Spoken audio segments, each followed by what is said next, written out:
So you guys that fish the California Delta, maybe you're fishing the South Delta, you think you need to go up north, or maybe you're fishing the North Delta, you think you need to go down south. This is a question that's coming up more and more. And if you've asked yourself that question, this is the video for you.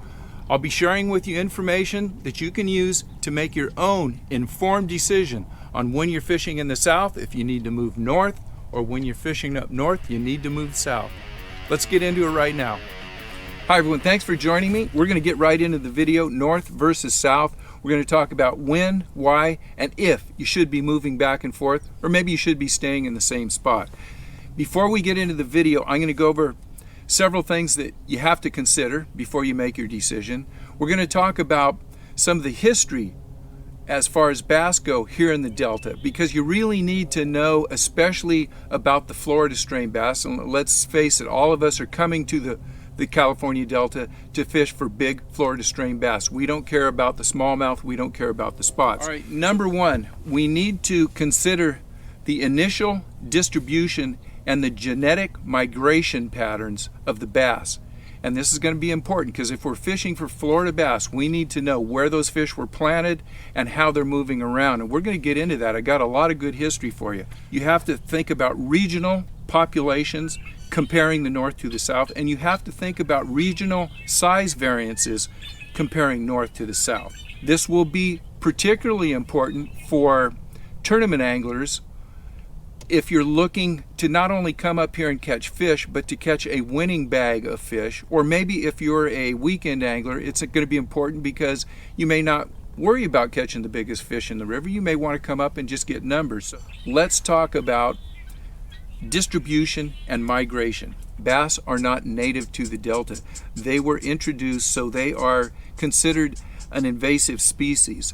So let's go over when they were introduced, especially when it comes to the Florida strain, and that'll give you kind of a perspective of what's going on here, and it's going to help you decide whether you want to be north or south, I think. This is going to be interesting for a lot of you guys.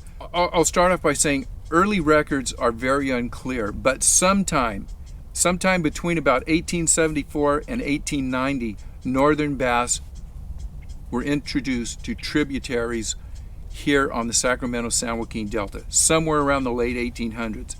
1891, smallmouth bass were introduced by the Department of Fish and Game to the Feather River.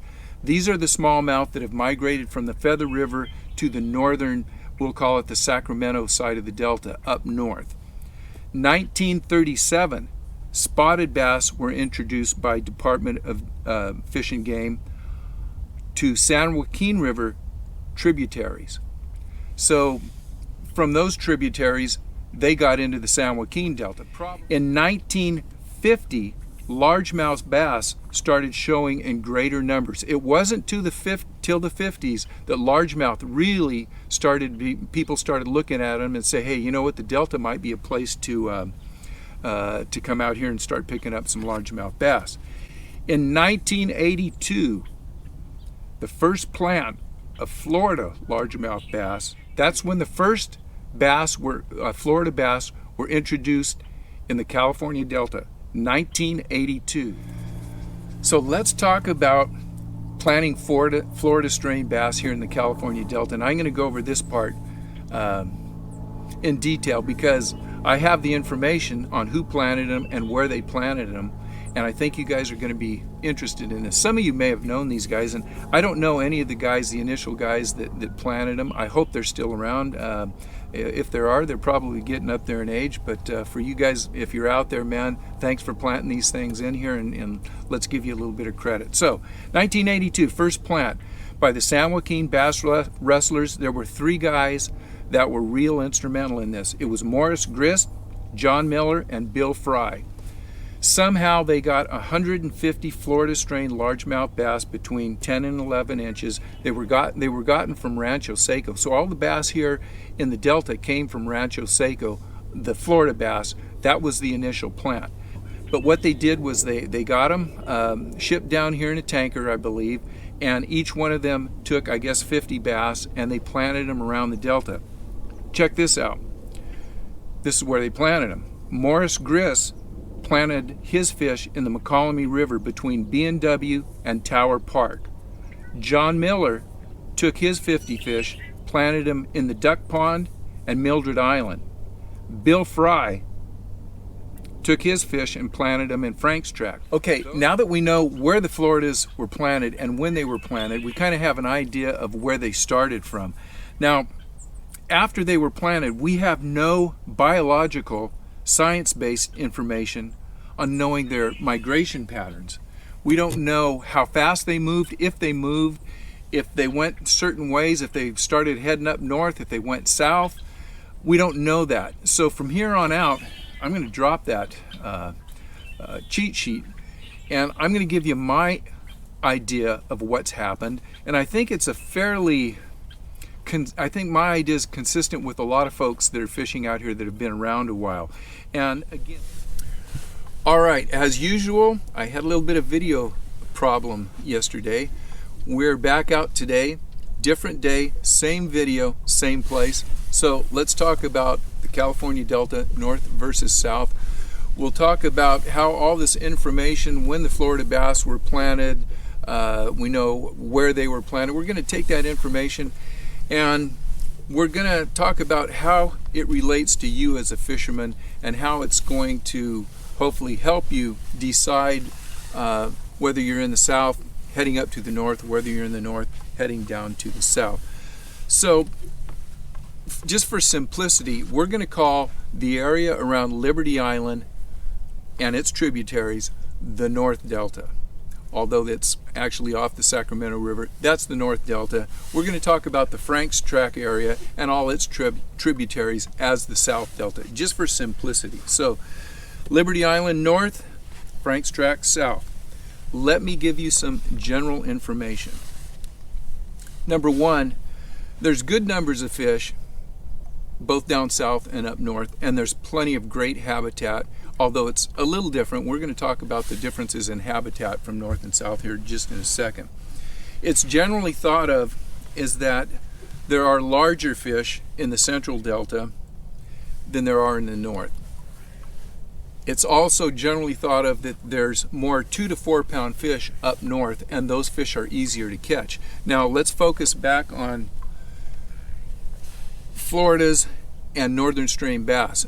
We know all of the Floridas were planted right here in the central delta. It stands to reason that these fish have more of a genetic Florida makeup than possibly what's out north. So we know when they were planted, we know where the Floridas were planted, but we don't know how they dispersed.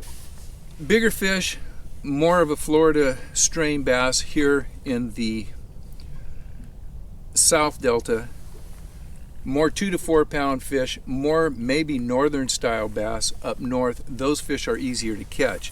And it's important to kind of keep that in the back of your mind, because if you're fishing out there in the middle of winter, and we're talking about once that water temperature, I'll say, gets below about 55 degrees, the Florida bass really get tight-lipped.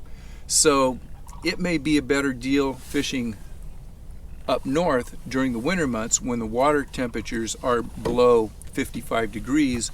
Maybe in the spring, as the temperatures come up, you're going to maybe start looking at coming back down south to catch the bigger fish. It really comes into play if you're a tournament angler. Are you going to stay in the southern delta where you might get a huge bag of fish, or are you going to run north and maybe be able to pick up 18 pounds, maybe 20 pounds, maybe a little bit more, and take your chances that nobody in the South Delta is going to have a 25 pound bag? So that you got to take a lot of that into consideration. Again, the north, it'll produce a lot of 2 to 4 pound fish. The fish top out up there at about 6, maybe 7 pounds. You don't see many fish over 7 pounds once you get up to up in the north.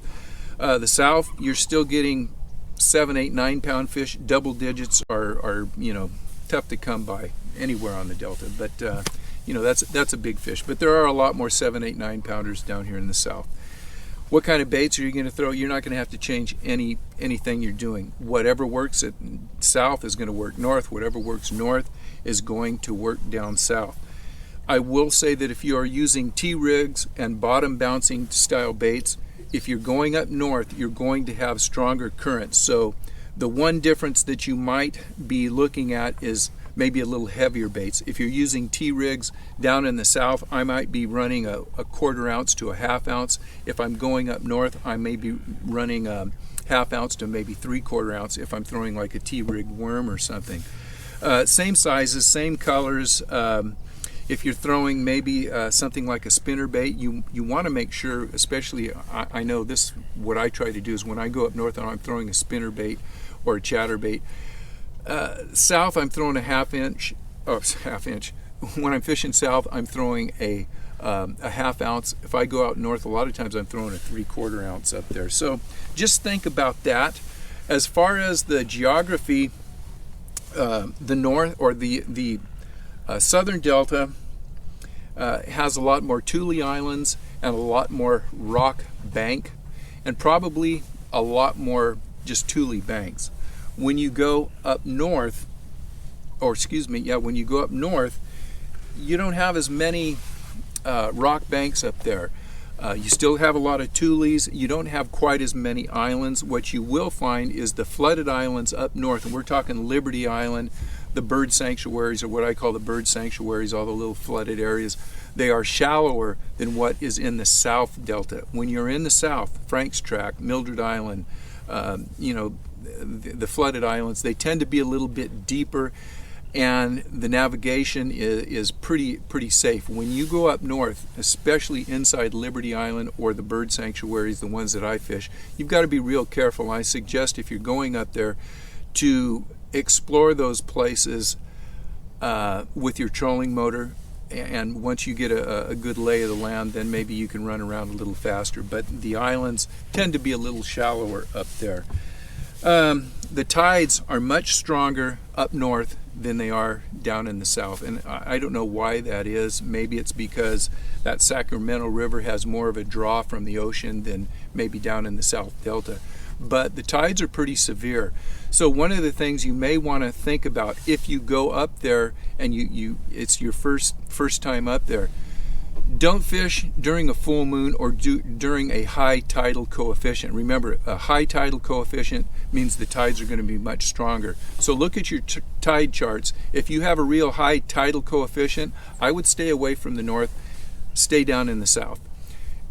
As the moon phase passes and you get lower tidal coefficients, that's when you can go up north. Now you're still going to get good tides up north, but when the tide is ripping down in the south, it's really ripping up north. One of the things that you'll find up north also is you'll have a lot more cuts and breaks in, say, some of the islands like Liberty. So if you're into fishing striper, really good place up there, fish around those cuts. The bass will also use those cuts, but man, when you're fishing those cuts up there and the tide gets ripping, it looks like the McCallamy River. They just really scream through there. So think about, if you're new to the north, heading up that way when you have lower tidal coefficients, so you're not going to find those big king tides that are just, ripping through those cuts. That's a lot of general information that I've given you, and I'm sorry that I can't be more specific, but bass fishing is this sport is not one of those sports where it's a one size fits all. Everybody's a little different. Everybody likes a little different style of fishing, and you're just going to have to go up and give it a try yourself. And hopefully I've given you some information in this video, especially the historical information. I hope you guys enjoyed that. That will help you to decide and make your own mind up about whether you need to leave the south and head up north, or if you're up north, come on down to the south and look for some of these big bass. Make your own mind up. Let me know how you guys do, and if you agree with me or you don't agree with me, send me something. Let me know why. It's kind of this subject, there'll probably be some guys from the north that don't like me talking about it. There may be a few guys from the south that don't like me talking about the south, but it's kind of a white elephant. It doesn't get talked about a lot, so I thought it'd be a fun video. Let me know how you liked it. Thank you guys so much for watching. middle of winter out here. I'm going to go out and do a little bit of fishing. I'll probably get skunked, but I'll be dreaming about what's going to happen in the next 2 or 3 weeks. So thanks for watching. We'll see you guys on the water. Bye-bye.